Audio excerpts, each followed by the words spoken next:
one day somebody does something unspeakable to someone else, to someone you hardly knew, and you do something about it because you can.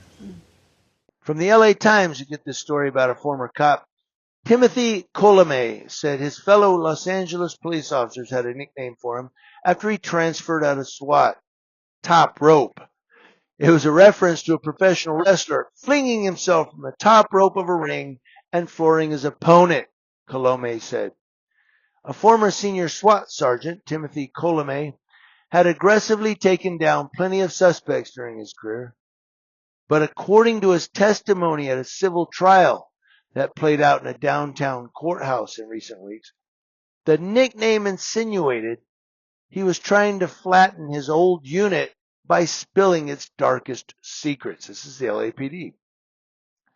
Colome, 55, has made allegations of unlawful killings by SWAT members and department cover-ups of the alleged misconduct.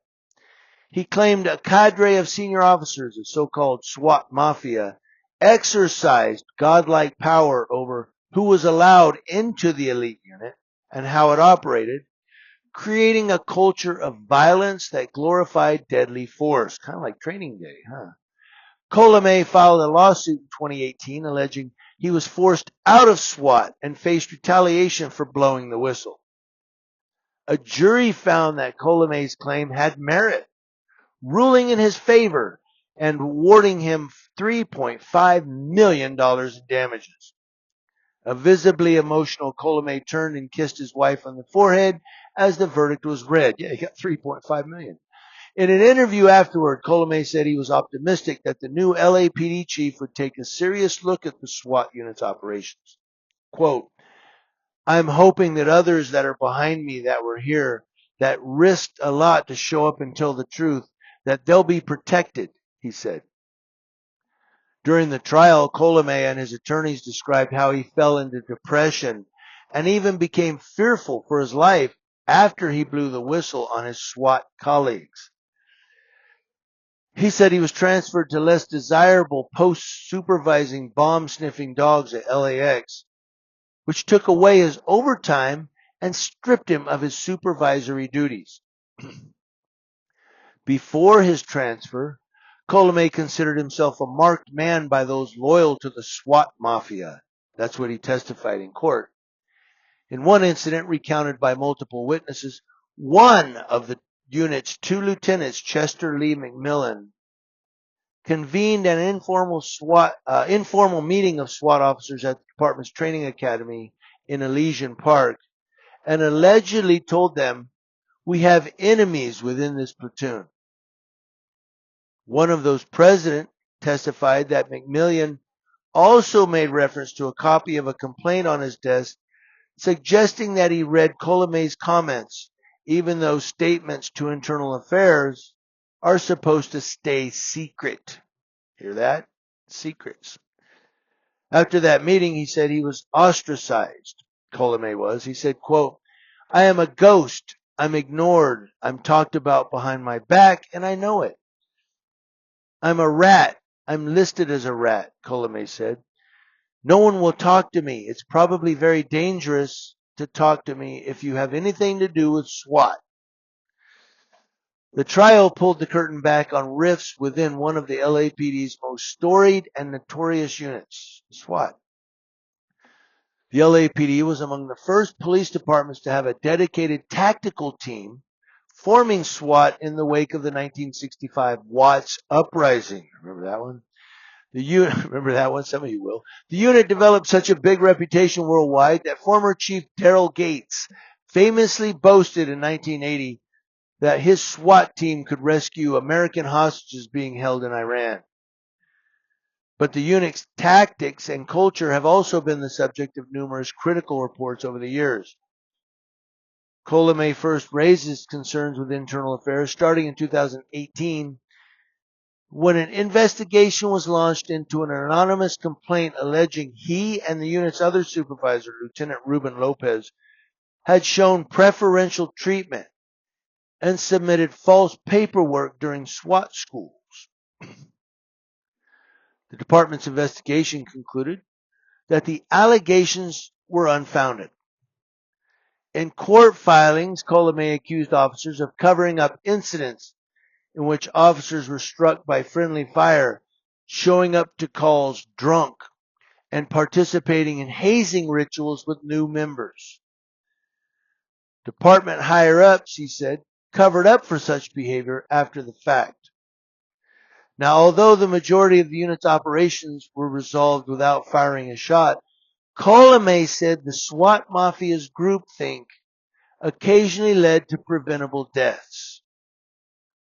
Stopping short of calling them murders, he singled out 3 unlawful killings by the LAPD SWAT unit, including the 2017 shooting of an unarmed man by a sniper in a circling helicopter, a non-fatal shooting the same year of a man was holed up inside a shed, and the 2014 death of a mentally ill homeless man named Carlos Ocana, who fell off a billboard atop a downtown building after an officer shot him with a taser.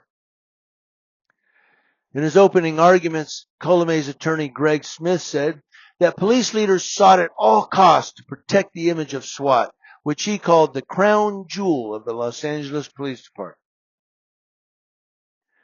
Christopher Cianci, Sanchi, an attorney hired by the city of Los Angeles to argue on his behalf, painted Colomé as bitter and headstrong officer on a downward spiral who lashed out at former friends who tried to help him. Cianci called the former SWAT sergeant's whistleblower claim the act of a desperate man trying to take his colleagues down with him as he himself came under investigation. Maybe, who knows, right? The defense argued that Colomé suspected the anonymous complaint against him had been lodged by Wilson Wong, a former SWAT officer with whom he had a prior conflict. Now, Cianci maintained that Colomé sought to have Wong transferred into his unit so he could make the junior officer's life a living hell, as Colomé had allegedly told another colleague. This is kind of weird, huh? Colomé denied the allegations about Wong from the witness stand and said he had reason to be wary of a blowback. Quote, in order to protect the secrets, and I think I'm only the tip of the iceberg here, they will do anything to hide 100% of what I believe is happening in SWAT. That was his testimony. Colomé said he often worried for his safety while taking part in often dangerous training exercises in which his life was in his colleagues' hands, including exercises in which the unit was rappelling down the sides of high rises in San Francisco or practicing scuba diving. On cross-examination, Cianci pressed Colomé on why, if he felt the problems were so entrenched, he hadn't raised them with the unit's leadership.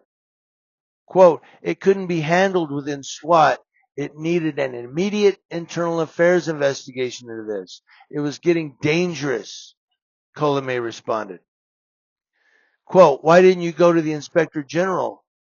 Why didn't you go to the mayor's office? Cianci asked. Colomé said that at the time he still believed in the department's resolve to investigate itself. Yeah. And wasn't as concerned about affecting cultural change as he was about exposing the civil rights violations he believed had been committed. And it goes down from there. You can read it in the description box. I don't want to belabor it, but this is really a very lengthy story. Oh my God, it is really long.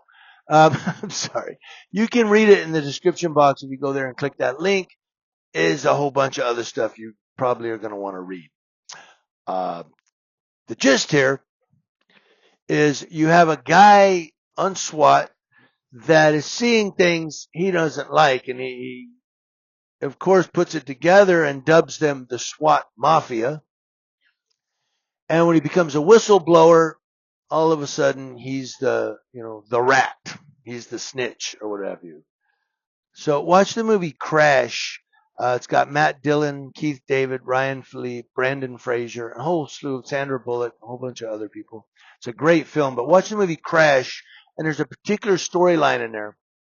Matt Dillon plays this white cop, and he's a racist. I mean, this guy's, I don't know if he's so much a racist, he's a bigot. We'll say that. And he violates the rights of this black couple. Terrence Howard, is that his name? He plays one of the husband in that. But Ryan Phillippe sees his partner, this white cop, do something that he doesn't like, and he understands this guy's a bigot. So he goes to his supervisor, played by Keith David, and he says, hey, my partner's a bigot. Like, I don't want to be with the guy. He's borderline racist. And Keith David basically defends Matt Dillon, this white cop, and goes, look, you think I want to be the supervisor of a racist out there? Why don't we just say that you want a new partner because you have a trouble with flatulence? That's literally what he says. You have a fart problem, so we're going to put you in another car. And it's kind of echoes, and it's a movie, but I think it's one where art imitates life.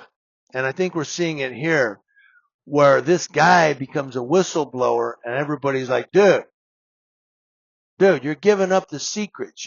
Come on, you're going against your partners here, making us look bad. You make the department look bad.